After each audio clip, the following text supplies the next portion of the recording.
Hi everyone! Welcome to Crafting with a Cocktail, where we make crafts and cocktails all in one segment. My name is Daniela and I'm so excited you're here. I'm even more pumped. Today is finally the Prints and Patterns Challenge, hosted by myself and Savvy Crafts with Savannah. Make sure you go check her out and everyone out in the playlist down below. I'll tell you a little bit more about it in just a minute, but let's jump right into these DIYs. Cheers! I am so excited about this first piece for the Prints and Patterns Challenge. That is this leopard collage made with a canvas and some scrapbooking paper. So first you need your drink. Of course, I'll get to that recipe next, but I am mixing some white acrylic paint with this strawberry sprinkles craft paint that I bought at Target. Something about the color was just compelling me to buy it, and so that's why I'm using that color. It was in their crafting area. They had a whole bunch of different colors. Anyways, I applied 2 coats of this light pink mix to my canvas, including the edges. I don't want any bare edges, so that is my only tip here. I won't make you watch the entire thing, but just be aware that I did do 2 coats of this color, and to help up the drying, I did use my heat gun in between each one, and you could also use a hair dryer, of course. Then I start sketching out a picture of a cheetah. I'm looking at one on my phone that you don't see here. I started with a pencil, but honestly, it was pretty difficult to work with the pencil on top of the paint, and I knew that you wouldn't be able to see it very well on camera. So I end up eventually kind of ditching the pencil and just going right in with a marker, which is what you see happening here. I'm just creating an outline, and I will take care of any areas that stick out later. If you're doing this on your own, I would use lighter material. I just did this for the sake of filming so that you could see what I was sketching out. If you're not confident in your drawing skills, don't worry. You could always just print a picture, look up an outline of a cheetah, like clip art or outline or stencil or something like that, print it off, cut it out, and just trace it onto your canvas.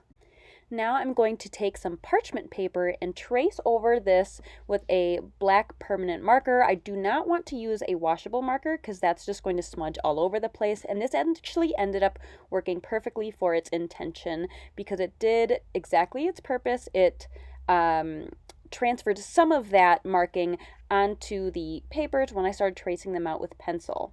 I happen to have a scrapbook pad full of different animal prints, well, mostly wildcats, and so I'm using that to fill up my collage, essentially. I am just laying down my traced image upside down. Sorry, is it upside down? Backwards. Backwards, so that when I flip it over, it'll be the right way. And I'm just pressing hard down with my pencil or a pen you'll see later, and just cutting out those pieces bit by bit. Like I said, it's nice because some of that marker does transfer onto the paper, so it makes it easier to see where you want to cut. And I use pressure for any areas where it may not come through, retrace it over, and cut them out. Now, I did get stuck for a minute, not sure what color to do next. So what I did was I started just kind of aligning my pieces and deciding, what color, what pattern, do I want more contrast here? So feel free to kind of just check it out as you go, see what might look good there, what might not, and just adjust as needed. I continued this process until I had the whole cheetah traced out in different patterns of scrapbook paper.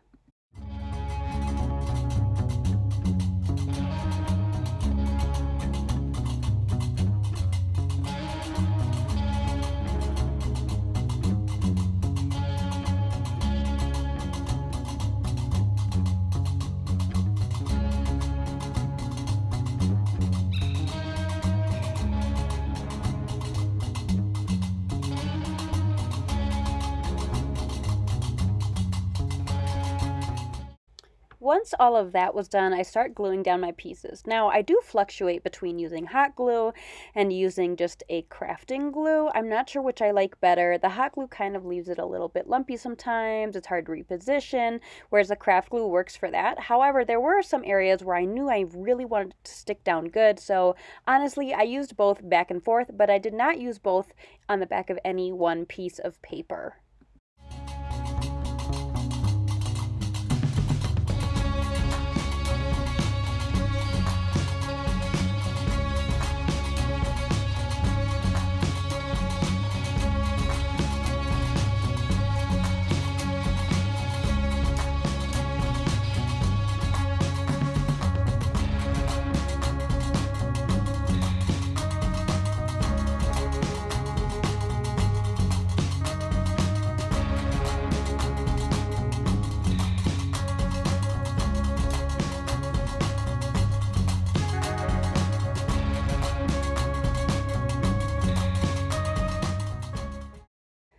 as I'm wrapping up the last bit of scrapbook paper here, I'm then going to move on to drawing on the face. I'm basing it off the picture that I was looking at, and you'll see in a second here that I do screw up, but I fix it. Don't worry, I just cut a new piece of scrapbook paper and cover it up. No big deal. I obviously was not going to redo my whole piece, so just got a problem solve on the way to working on your DIYs.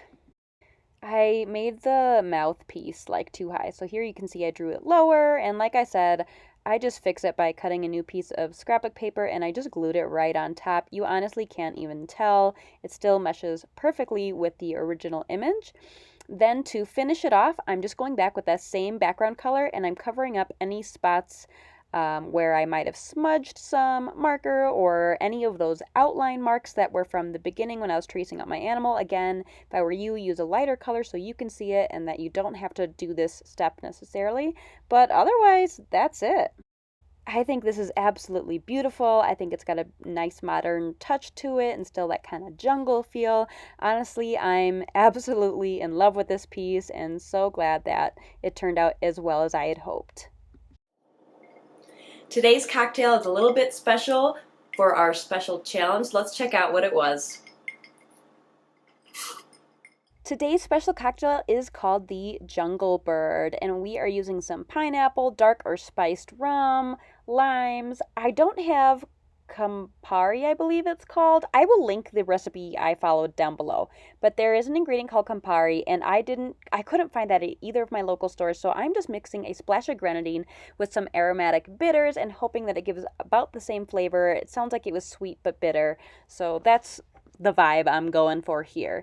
And I am putting all my ingredients into a shaker full of ice and giving it a good shake. I also used a squirt of agave, which I forgot to include in the ingredient picture. Forgive me for that.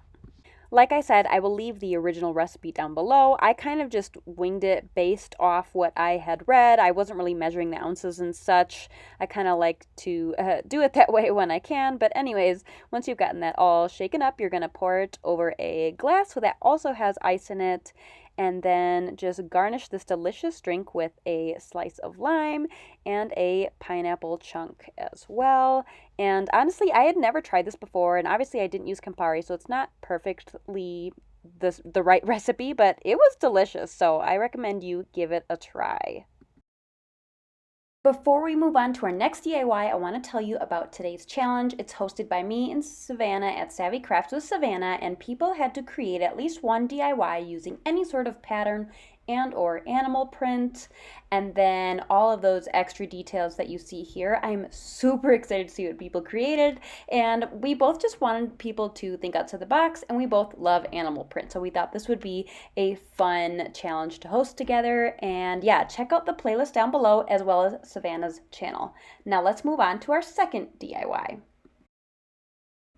This little ring dish is so simple to make, but it is so beautiful. I am starting out with this little jar that my aunt gave to me that was from a little creme brulee dish that I think she got from Costco, and I'm just painting it with some Waverly White chalk paint. I do end up doing 2 coats of this paint, but I'm just showing you one here.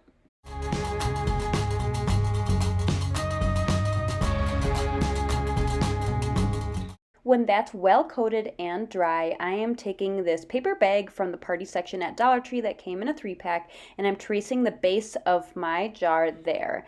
I forgot to mention earlier, but I made sure not to paint the bottom of this. I left it completely clear because we are going to have this image or pattern showing through.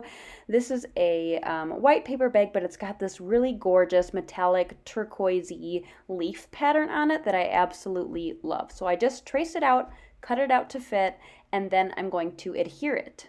To adhere the two together, I'm using some Mod Podge, and I am well coating the bottom of my jar and then placing it on there. Then I learned a trick from Chemo Craft on how to get it nice and smooth and get out those bubbles without getting all sticky and ruining your piece, which is to use some saran wrap. So I used Mod Podge on the bottom and then on top, and then I'm using saran wrap to really smooth out any sort of bubbles until I'm happy with how it turned out.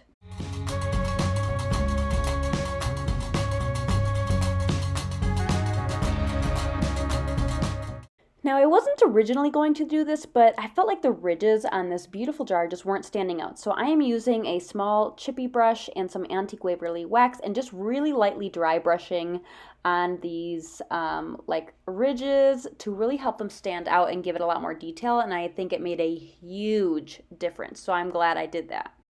Then I'm going back into my Mod Podge and just coating the lip of my jar, flipping it over and adhering some gold leaf to it, which for some reason didn't want to stick too well. I think maybe my Mod Podge dried really fast. I'm not really sure. So I did have to kind of go back and patch up some areas. However, I will say I do end up liking that. It looks a little bit more flaky on top instead of my original thought was just going to be like a smooth, cohesive gold ring. I actually really like the way that it ends up looking. I let it dry for a few seconds, maybe a minute. I've got some saran wrap in there. I was afraid everything was gonna stick to the bottom. I don't know. I don't know if this helped or not. But anyways, just using a completely dry chippy brush to wipe off any of the excess gold flakes. And like I said, it left it a bit more, I don't know, scattered. But I really like the way that this turned out. I think it ended up really pretty regardless. Last but not least, again, something that I just last minute decided to add is some jute cord right under the lip of the jar. It just felt a little empty. I went to take pictures of it and it just felt like it was missing something. So this is some jute cord that I had laying around because I had trimmed it already for a previous project. So I just trimmed it to size and hot glued it onto the jar. And that was it. Even though this was pretty simple, I actually really loved this DIY and I'm looking forward to using it. As you can see, I've got it staged with some of my rings here and I'll use it for that in the future as well. Again, this is for inspiration. You could use any pattern at the bottom. You could paint it any color. Let me know what you guys think of this in the comments down below. I just want to pop in and say thank you to all the amazing people who joined us for this challenge.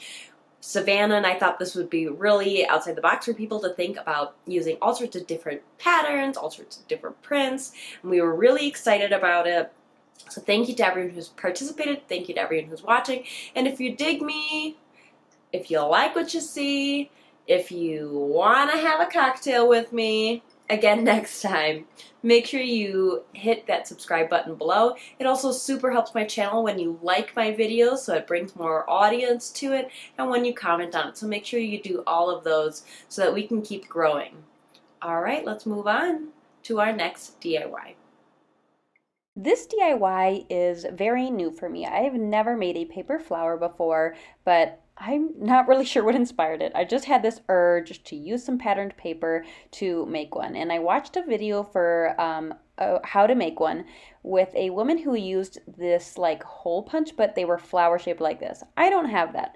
So I looked at one online, drew it, traced it out on some parchment paper, then traced that onto some cardstock and traced that 8 times. Of course, this would be easier if you do have a flower punch like this person did. It must be a rather large one at least.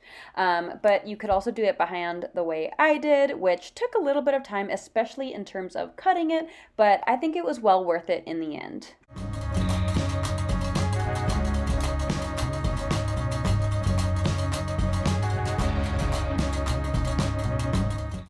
I did use pen on these, which meant they left that ugly outline. So here you can see I actually really lightly just spray painted the blank side with some gold spray paint. Again, really lightly. I didn't want it to soak up or anything like that.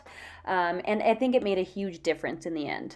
I'm essentially following the technique I watched in this woman's video. To be honest, I watched it once and then kind of winged it. So I will leave her video down below so that you can see how to actually do this, because I won't lie, I got a little bit stuck halfway through, but I just kept going. So anyways, the very middle flower, you have to fold all the petals in half so that way they can fit together kind of like a little puzzle piece, which creates the middle or like almost bud of the flower in the very center. And then you just keep gluing them on top of each other and layering them as you go.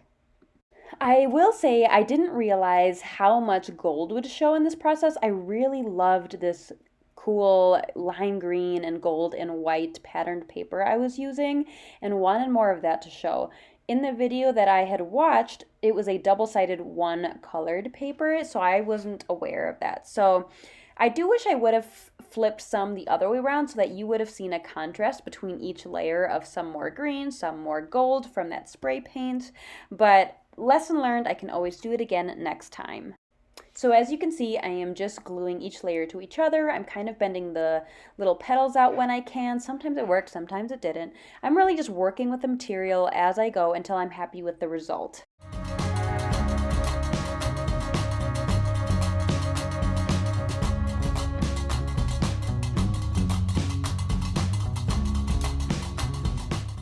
I ended up using 7 of the petals, and then I used the 8th one later. You'll see how. I wanted to incorporate some more of that green back into it. In the meantime, I'm using one of these Dollar Tree little wooden planks that come in a 6-pack and just painting it plain old black. I don't do it on camera, but I do make sure that all the edges are painted dark as well. Then I hot glue it into place where I think it will work well with the word flourish, which is what I'm about to spell. I did think about incorporating some dried flowers, which is why you see them in the corner here, but I don't end up doing that. Anyways, I'm using this super metallic, gorgeous gold marker that I get at Walmart and just writing out the word flourish. Sorry for all the weird angles. It was really hard for me to work around the flower and try to make the camera see what I'm doing and actually write so it doesn't look like poop. So yeah, just forgive me there.